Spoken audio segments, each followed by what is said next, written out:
ये तरीका है, तो मतलब कि आगे बहुत जाके यूज होगा, समझ रहे। भले एग्जाम में तुम अथवा में इसको हटा दीजिए, नहीं बनाइए, बात अलग है, वहाँ पर तुम भाग जाएगा, लेकिन अगला क्लास में तुम कहाँ से भागेगा। और ज़्यादा से ज़्यादा डिस्क्रिप्टिव, ज़्यादा से ज़्यादा मैंने विस्तार में और सरल में लिखने की कोशिश करो और अक्षर को लगातार सुधारते रहो, यही सफलता का मेन कुंजी है। ऐसे तो 1 महीना पहले हम आदत ही डलवाने लगेंगे कि एक एक स्टेप को लंबा कीजिए, समझ रहे हैं।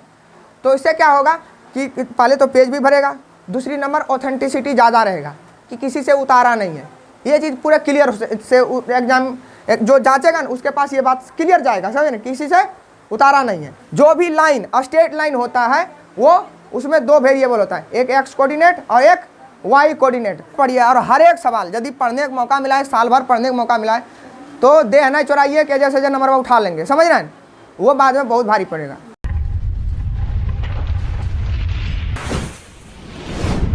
अभी ये पूरे तीसरा विधि बताते हैं, ठीक है। अरे 5 विधि एक बार खत्म करो।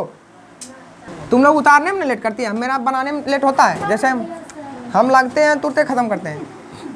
तीसरा है क्या, लुप्तीकरण। लुप्तीकरण विधि कैसे करेंगे इसमें, हाँ, किसी को खत्म कर देंगे, समझ रहे हैं ना। जैसे क्या करना है, किसी एक को खत्म करना है, हाँ, जैसे यहाँ पर मिटाते हैं अभी, जैसे इधर इधर इधर आप लोग सुनिए, जैसे एक्स को खत्म करो, हर जगह वही तो किए थे, इसमें भी वही टारगेट रहेगा, चाहे एक्स को खत्म कीजिए या तो वाई वाला टर्म को खत्म कर दीजिए। किसको आसान रहेगा, एक्स को, वाई को करें खत्म, ठीक है। तो वाई को खत्म करने के लिए क्या करना पड़ेगा, यहाँ पर 5 से गुना करना पड़ेगा और इसका यहाँ पर 2 से गुना कर, इसका जस्ट उल्टा है ना। तो 5 गुना 10 और ये हो जाएगा, ये इधर भी, इधर पर 5 गुना 10, इधर भी 5 गुना 10 हो जाएगा, ठीक है ना। तो हम लोग क्या लिखते हैं, समीकरण 1 को कितना से, हाँ 2 से और हाँ समीकरण 2 को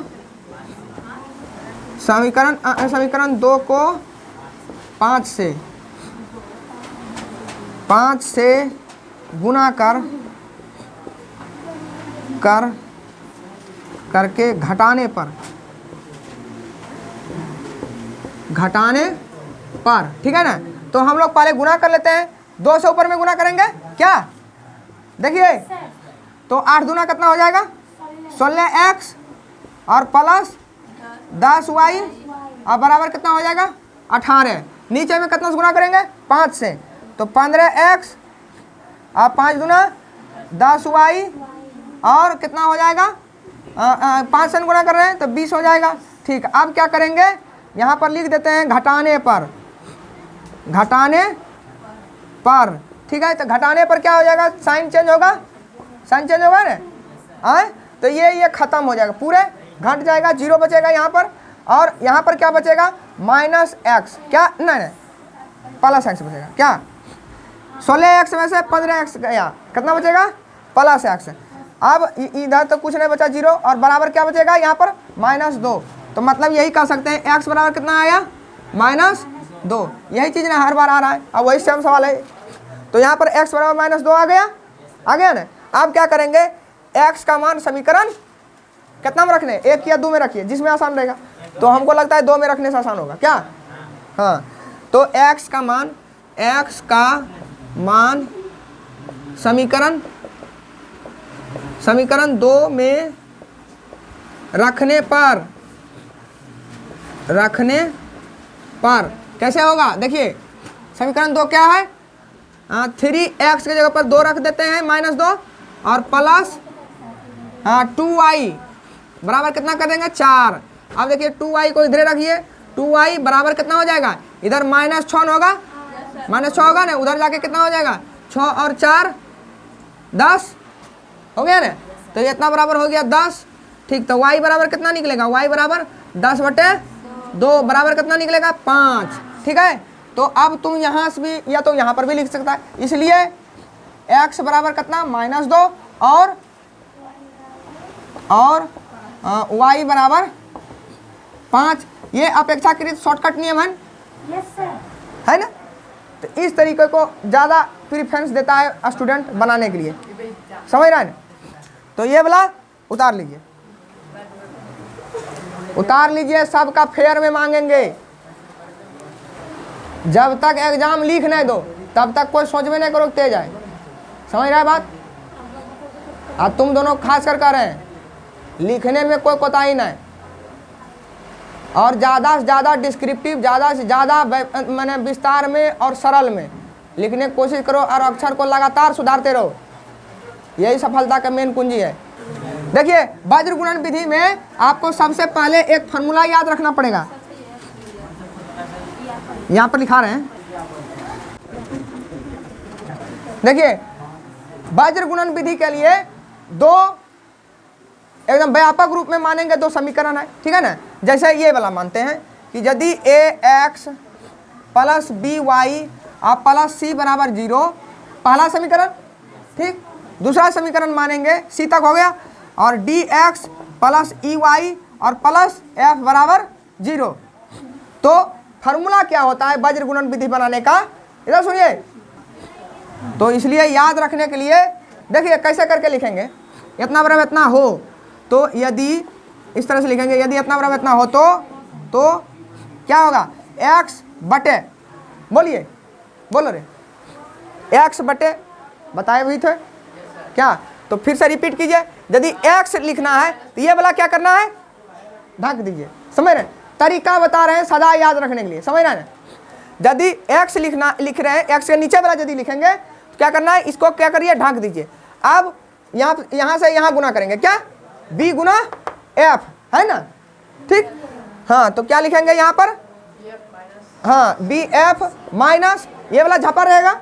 अब क्या होगा, ई सी, क्या सी, हाँ सी कीजिए या ई सी कीजिए, समझ रहे, वो तो बराबर ही हो गया, सी ई, ठीक है।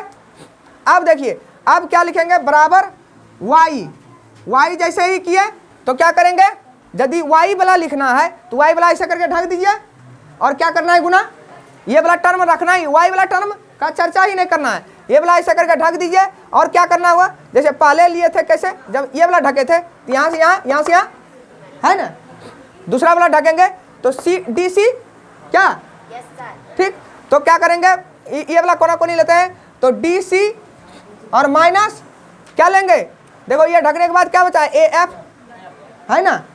इसमें देखिए अंतर यही रखना है ख्याल कि जैसे हम लोग जो चले थे पहले ये वाला गुना किए थे तब इसमें से घटाए थे ये वाला, और इसमें क्या हो रहा है कि ये वाला पहले लेंगे, ठीक है ना, उसमें से घटाएंगे ये वाला, समझ रहे हैं बात, ठीक। मतलब समझा, देखो फिर से कि x वाला जब लिए, x वाला ऐसे करके ढक दिए, अंतर समझना दोनों में, एको घड़ी नहीं दिखा रहा है, ये वाला ऐसे करके, जैसे देखिए x वाला के नीचे वाला जो लिखेंगे तो ऐसे करके x ढक दीजिए, तो अब क्या बचा, उधर वाला बात बचा ना, तो b गुना f करेंगे और माइनस करेंगे ई गुना सी, या तो सी गुना ई, जो भी लिखिए बता बराबर रहेगा, ठीक है ना। जैसे देखिए इतना गुना इतना लिखिए या इतना गुना इतना लिखिए, वो अंतर नहीं है। अंतर क्या है कि पहले हम इसमें से इसको घटाएंगे, ठीक, समझ रहे हैं। अब जैसे ही यहाँ पर आते हैं तो हम इसमें से इसको घटाएंगे, ना कि इसमें से इसको, समझ रहे बात, उल्टा हो रहा है। ये चीज, यही सूक्ष्मता को केवल याद रखना, ठीक है ना। पहले यहाँ पर आए तो ऐसे करके इसको घटाएंगे, और फिर अब यहाँ आएंगे तो इसमें से इसको घटाएंगे, उल्टा हो गया। अब क्या करेंगे, जब यहाँ पर आएंगे तब क्या करेंगे, इसमें से फिर इसको घटाएंगे, ठीक है ना। उल्टा सीधा, पहले सीधा उल्टा सीधा हुआ ना, ये चीज़ याद रखना, ये चीज़ याद रखेगा कभी नहीं भूलेगा। और ये तो याद ही रखना है कि जो वेरिएबल ऊपर में रहेगा उसका गुणांक का कोई यूज नहीं है उसमें, क्या है ना। तो ये चीज़ याद रखेगा, जिंदगी में कहियो भूलेगा नहीं, समझ रहे हैं ना। ऐसे क्या करेगा, ये केवल जो 10वां तक पढ़ा है वो केवल बताएगा यहाँ सब चीज़ कि कैसे करके इसको याद रखो, वो तरीका नहीं होता है, ठीक है ना। ये आपको सदा के लिए याद रखना है, खासकर करें कि स्ट्रेट लाइन जब पड़ेगा 11 में, समझ रहे हैं ना, तो वहाँ पर बहुत ही रेगोरसली इसको यूज किया जाता है, ठीक। और जो बताएंगे अनुपात निर्णय विधि, उसको अनुपात और समानुपात जनरल कंपटीशन में भी उसका यूज होता है, समझ रहे हैं बात। तो इसलिए उसको, और ये वज्र गुणन विधि सब लोग लाइटली लेता है, ठीक है ना, लेकिन कभी भी हल्के में ये सब नहीं लीजिएगा, समझ रहे। ये तरीका है तो मतलब कि आगे बहुत जाके यूज होगा, समझ रहे। भले एग्जाम में तुम अथवा में इसको हटा दीजिए, नहीं बनाइए, बात अलग है, वहाँ पर तुम भाग जाएगा, लेकिन अगला क्लास में तुम कहाँ से भागेगा। वहाँ पर यदि बहुत सारा सवाल है और उसी को यूज करके बनवाएगा, समझ रहे, तो वहाँ पर कहाँ पर भागिएगा, नहीं भाग सकते हैं। एग्जाम में आप इसको स्किप कर सकते हैं, लेकिन अगला क्लास में आप स्किप नहीं कर पाइएगा, ठीक है ना। जिस प्रकार से अभी कुछ देर पहले बताए थे कि वर्ग विधि से यदि द्विघाती समीकरण सॉल्व करने के लिए कहेंगे तो उसको तुम एग्जाम के समय में स्किप कर सकता है, लेकिन फिर अगला क्लास में जैसे इंटीग्रेशन में आप स्किप करके नहीं भाग सकते, ठीक है ना। तो इसलिए ये सब सारा तरीका याद रखिएगा। तो अब यदि कांस्टेंट वाला लिखने रहेंगे तो क्या करेंगे, तो कांस्टेंट वाला झाँप देंगे और यहाँ पर कांस्टेंट की जगह पर क्या लिखते हैं, एक, ना कि सी या एफ कुछ नहीं लिखेंगे, एक लिखेंगे और बटे कर देंगे। जैसे इसको ढंक दीजिए तो क्या हो जाएगा, ए ई होगा ना, ए ई और माइनस क्या हो जाएगा, डी बी, ठीक है ना। डी डी कहिए या तो डी बी कहिए, वो तो बात बराबर ही होगा, ठीक है ना। अब क्या करना है, यदि एक्स निकालना, ये इतना हो गया क्या फॉर्मूला, ठीक है ना। अब यदि एक्स निकालना रहेगा तो ये वाला पार्ट वहाँ पर भेज दीजिए, और वाई वाला निकालना रहेगा तो वो वाला पार्ट वहाँ पर भेज दीजिएगा, समझ रहे। एक चीज़ यहाँ पर गौर करने वाली बात था, ठीक है ना। जैसे देखिए इसका मान 0 नहीं होना चाहिए, बटे में नीचे में जैसे 1/0 यदि हो जाता तो पूरा इन्फिनिटिव हो गया, तो कहीं और सॉल्व नहीं होगा। तो यहाँ पर ध्यान रखना है कि यहाँ पर क्या रखना है कि ई वाला मान क्या नहीं होना चाहिए, 0 नहीं होना चाहिए। मतलब ए ई माइनस बी डी का मान कभी भी 0 नहीं होना चाहिए, समझ रहे ना। मतलब क्या हुआ कि ए ई बराबर नहीं होना चाहिए कभी भी बी डी, क्या ये समझ रही है। तो ये तभी समीकरण लागू होगा, आप पहले चेक कर लीजिएगा कि ए ई गुना बी डी बराबर नहीं होना चाहिए, समझ रहे ना। या तो ए इसी को कह सकते हैं ए ई माइनस बी डी कभी भी 0 नहीं होना चाहिए, बस यही एक शर्त है, ठीक है ना। बाकी बात आप वज्र गुणन विधि से सभी सवाल को सॉल्व कर सकते हैं, बस एक कंडीशन यही है, ये वाला याद रखिएगा, ठीक है ना। अब देखिए इसी विधि से बनाना है सवाल। ये तो हो गया फॉर्मूला, इसको पहले लिख लीजिए, ठीक है ना। ये वज्र गुणन विधि तरीके से सॉल्व करने का ये क्या है, तरीका है, ठीक।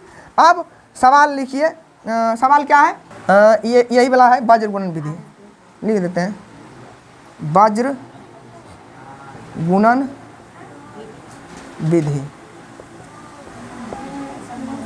ठीक है, यही वाला है। उसमें द्विघाती समीकरण में क्या आता है, श्रीधराचार्य का नियम, क्या उसी तरह से यहाँ पर आ गया वज्र गुणन विधि, ठीक। तो ये सब याद रखिएगा।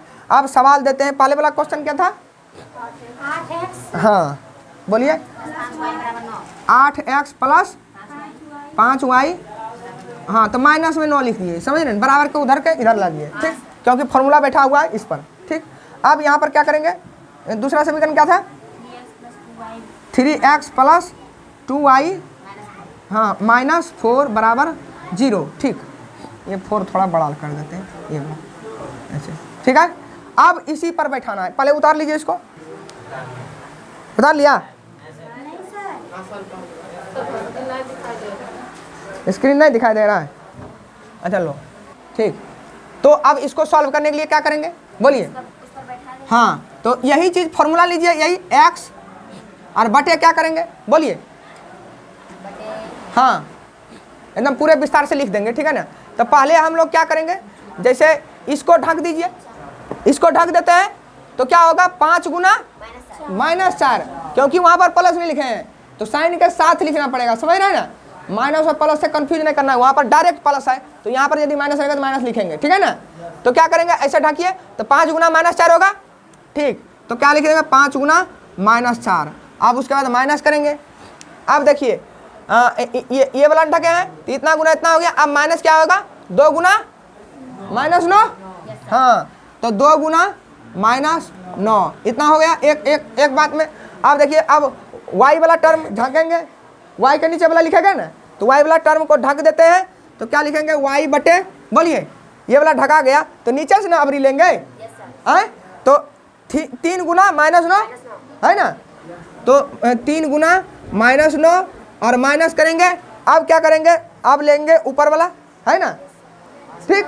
तो 8 गुना -4 तो लिखेंगे 8 गुना -4, ये हो गया। अब देखिए बराबर क्या करेंगे, 1 बटे 1/। 8 गुना 3। हाँ, तो जैसे ये वाला ढक देंगे तो क्या लिखेंगे 8 गुना 2 और माइनस करेंगे 3 गुना 5। तो क्या लिखेंगे 8 गुना 2 और माइनस करेंगे कितना 3 गुना 5। 3 गुना 5 बोलिए। 8 गुना 3 ना करो। हाँ 8 गुना 2, 8 गुना 2 ना होगा। हाँ 3 गुना 5 इस तरह से ना होगा, इसमें कन्फ्यूज नहीं है। अब देखिए एक चीज़ यहाँ पर गौर करने वाली बात था, ठीक है ना। जैसे देखिए इसका मान 0 नहीं होना चाहिए बटे में नीचे में जैसे 1/0 यदि हो जाता तो पूरा इन्फिनिटिव हो गया, तो कहीं और सॉल्व नहीं होगा। तो यहाँ पर ध्यान रखना है कि यहाँ पर क्या रखना है कि ई वाला मान क्या नहीं होना चाहिए, 0 नहीं होना चाहिए। मतलब AE माइनस BD का मान कभी भी 0 नहीं होना चाहिए, समझ रहे ना। मतलब क्या हुआ कि AE बराबर नहीं होना चाहिए कभी भी BD, क्या ये समझ रही है। तो ये तभी समीकरण लागू होगा, आप पहले चेक कर लीजिएगा कि AE गुना BD बराबर नहीं होना चाहिए, समझ रहे ना। या तो इसी को कह सकते हैं AE माइनस BD कभी भी 0 नहीं होना चाहिए, बस यही एक शर्त है, ठीक है ना। बाकी बात आप वज्र गुणन विधि से सभी सवाल को सॉल्व कर सकते हैं, बस एक कंडीशन यही है, ये वाला याद रखिएगा, ठीक है ना। अब देखिए अब यहाँ पर तो केवल कैलकुलेशन बचा हुआ है, यहाँ पर कीजिए कैलकुलेशन। तो क्या करेंगे x बटे बोलिए ये इसका मान कितना आएगा -20। प्लस उलस में नहीं बोलना है, जैसे आएगा वैसे बोलना है। और ये कितना आएगा -18 पर +18, ठीक है। आप देखिए बराबर यहाँ पर y और नीचे में कितना आएगा -27। हाँ और ऊपर में हाँ उसके बाद +32 बराबर कितना आएगा 1/, वो वाला बताइए 16 में से 15 गया। अच्छा ठीक है 16 में से 15 पहले घटा लेते हैं, काहे कि बहुत फास्ट नहीं चलना है। अब क्या करेंगे इसी को यहाँ पर सॉल्व कर देते हैं। क्या लिखेंगे x बटे कितना आएगा -2 बराबर कितना आएगा y बटे हाँ y बटे 5 और बराबर कितना होगा 1/1। तो x बराबर कितना आ गया, x बराबर यदि यहाँ से करेंगे तो x बराबर -2 गुना 1/1, ठीक है। तो बराबर इतने आएगा -2 और y बराबर कितना आएगा y बराबर 5 गुना 1/1 बराबर कितना हो जाएगा 5। तो मतलब क्या हुआ कि x बराबर कितना आ गया -2 और y बराबर कितना आ गया 5। ये वाला आंसर हो गया ना, ठीक। 4 को तो हो गया, ये मान लीजिए चौथा नियम था। अब बताएंगे पांचवा नियम और इंटरेस्टिंग है, सबका अपना अपना उपयोग है। आपको देखिए किताब में देने का मतलब यही है कि आगे आने वाला क्लास में या तो इसी में यूज होगा, माने उपयोग होगा। ये वाला हो गया, अब मिटाएं। हाँ अब देखिए लास्ट है अनुपात निर्णय विधि, ठीक है ना। अनुपात निर्णय विधि में क्या करना है बता रहे हैं, ठीक कने मिटाने वाला पूरा लिख लिया था ना। अब पांचवा नियम है अनुपात निर्णय विधि। इसमें देखिए अभी तक हम लोग देखिए लुप्तीकरण में क्या करते थे कि किसी एक को खत्म करते थे, क्या देख रही है, किसी x को किसी एक वेरिएबल को हम लोग टारगेट रखते थे कि इसको घटाकर इसको उड़ा देना है, समझ माने यहाँ से हटा देना है। तब हम एक चीज़ का मान निकालेंगे, उसी का मान फिर रख देंगे, तो क्या हो जाएगा दूसरा का मान निकल जाएगा। चाहे x का मान निकले पहले, चाहे तो y का मान निकले। यदि y का मान पहले निकलेगा तो फिर x का मान निकालेंगे, ठीक है ना। इस तरह से हम लोग सीखते थे। तो किसको ख़त्म करते थे वेरिएबल को, माने चार मान को हम लोग पहले एक को हटाते थे। यहाँ पर क्या करना है कॉन्स्टेंट को हटाइए। क्या करना है माने जो नियतांक है ना, नियतांक कांस्टेंट किसको कहा जाता है, जो ये वाला है, ये फिक्स ना है, 9 का मतलब 9 होता है, उसका मतलब कुछ और दूसरा चीज़ नहीं होगा, समझ रहे हैं बात। मतलब लेकिन x या y का मान जब तक नहीं निकलता है तब तक वो अननोन है ना, तब तक वो वेरिएबल है, समझ रहे हैं ना। तो वो वेरी करेगा, जैसे इसके साथ ये वेरी करेगा, ठीक। तो इसलिए इसको कहा जाता है वेरिएबल या तो चर संख्या। और ये इसको क्या कहा जाता है अचर। अचर मान को हम क्या करेंगे हटा देंगे, ठीक है ना। ऐसा करके गुणा करना है अचर मान खत्म हो जाए, ठीक। तो अब बताइए इसमें कैसा करके गुना करें कि अचर मान खत्म हो जाएगा। तो इसमें सिंपल बात है, इसका गुना कर देंगे, मतलब 9 से यहाँ गुणा करने के, यहाँ से 4 से, तो कर देते हैं वही चीज़, सिंपल बात है। यहाँ से कर दीजिए 9 से गुना और यहाँ से क्या कर देंगे 4 से गुना, वही बात लिखिए। समीकरण 1 को 4 से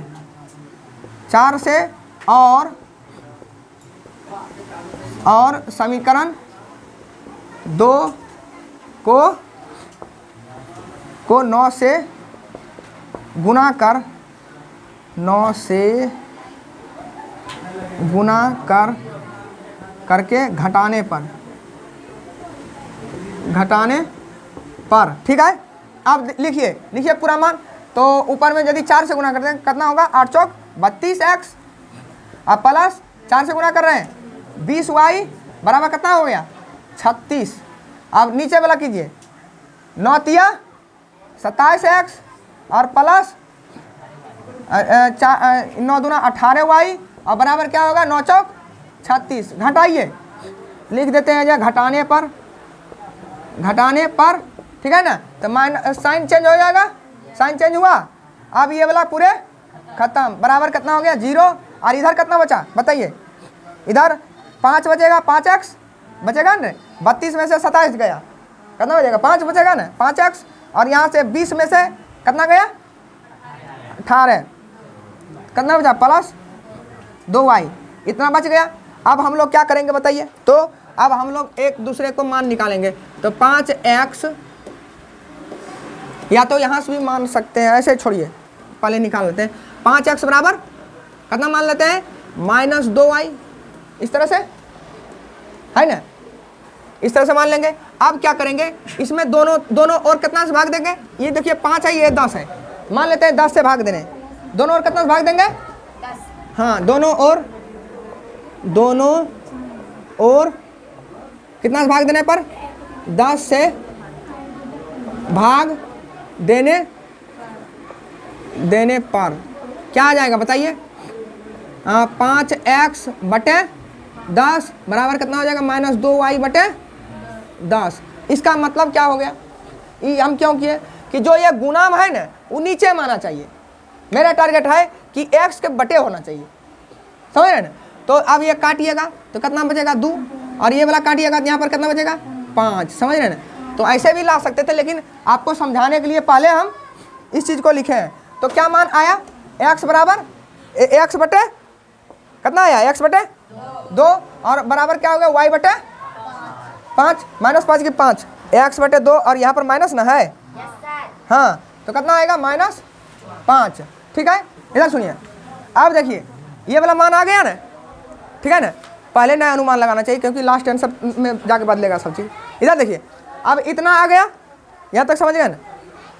जैसे 10 से भागा दिए नीचे में, तो काट के कितना आ गया x बटे 2 और y बटे -5, ठीक है ना। अब मान लीजिए ये दोनों बराबर है, ये दोनों का मान बराबर है ना, ठीक। तो अब मानते हैं कि किसी के बराबर तो होगा, 1 2 3 4 5 6 कोई एक कांस्टेंट संख्या के बराबर होगा ना। तो हम मान लेते हैं कि इसका मान कितना है k, समझ रहे हैं बात, इसका मान क्या मान लेते हैं k। तो अब क्या निकलेगा, इसलिए x बराबर कितना निकलेगा, ये वाला गुना होगा ना वहाँ, x बराबर कितना होगा 2k और छोटी k हो, और y बराबर कितना निकलेगा -5k, ठीक। अब ये वाला जैसे हम लोग क्या किए, x और y का मान k में निकाल लिए है ना, ठीक। अब इसी मान को हम समीकरण 2 में रख देते हैं, सब छोटा ये या तो एक में रखिए, x y के x तथा y के इस मान को समीकरण 1 या 2 किस में रखिए, आसान किस में बुझाएगा, 2 में भी रखते हैं, समीकरण 2 में रखने पर ठीक है। अब क्या हो जाएगा बताइए, जहाँ पर x है वहाँ पर ये वाला मान रखना है। तो x के जगह पर कितना है 3, यहाँ पर 2k लिख देंगे, और क्या है मान +2y ना है, y की जगह पर कितना रखेंगे -5k बराबर कितना है 4। अब निकालिए मान, तो ये हो जाएगा 6k और माइनस कितना हो जाएगा 10k बराबर कितना हो गया 4। k का मान इधर से आएगा -4, k बराबर कितना हो गया 4, k का मान कितना आ गया -1 आया। अरे ये कट जाएगा ना, हाँ, k का मान कितना आया -1। इसलिए x बराबर कितना होता है, x बराबर कितना है, हाँ, x बराबर 2k है, 2k मतलब क्या गया 2 गुना माइनस 1 बराबर कितना आ गया, -2। अब ये और लिखना है यहाँ पर, और y बराबर कितना आ गया, यहाँ पर y बढ़िया से लिख देते हैं, y बराबर कितना आएगा, -5 के बराबर कितना हो गया, -5 गुना -1 बराबर कितना होगा, +5 आएगा। समझ रहे ना, ये दोनों कितना हो गया, आंसर। समझ में आ गया। यही था पांचों विधि किस चीज़ का, 2 चर वाले रैखिक समीकरण का। आज इतना यदि जान गया तो अब सारा सवाल बना सकता है। ठीक है।